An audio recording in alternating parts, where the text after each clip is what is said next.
যে তৃণমূল কংগ্রেস এতদিন আমাদেরকে মানে সিপিআইএম কে কটাক্ষ করতো যে আদালতের দল কোর্টের দল, আজকে সেই তৃণমূল কংগ্রেসের সুপ্রিমো রাজ্যের প্রাক্তন মুখ্যমন্ত্রী গায়ে কালো কোট আর গায়ে কালো গাউন চাপিয়ে তিনি গিয়েছেন কলকাতা হাইকোর্টে।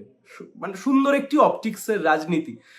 কিন্তু মাননীয়, ওই যে এক মাঘে শীত যায় না, এই এত দিন ধরে বিরোধী রাজনীতি করবার সময়তে আমাদেরকে বিভিন্ন সময়তে আদালতে শরণাপন্ন হতে হয়েছে।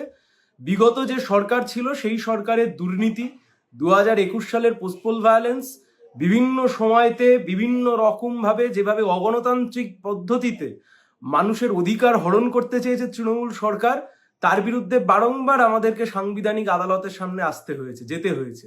আইনজীবী হিসেবে সেই সমস্ত মামলার বেশ কিছু মামলাতে আমি নিজে ব্যক্তিগতভাবেও থাকবার আমার সৌভাগ্য হয়েছিল।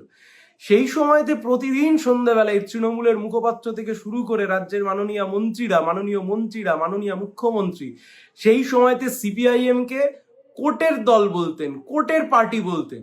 ইতিহাসের কি নির্মম পরিহাস যে তৃণমূলের কাছে এখনো 28টা সাংসদ আছে, 80টা বিধায়ক আছে, 13 জন রাজ্যসভার সাংসদ রয়েছে। এই এত কিছু থাকবার পরেও নিজেদের কর্মীদের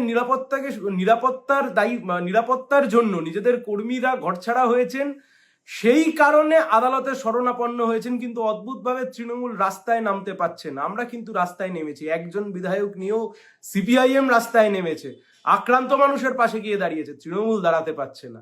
এতদিন যাদেরকে আদালতের পার্টি বলতেন, কোর্টের পার্টি বলতেন, 40টা বিধায়ক নেওয়ার পরেও প্রথম ইনিংসে শুরুয়াতই করলেন কলকাতা হাইকোর্টের প্রধান বিচারপতির এজলাস থেকে।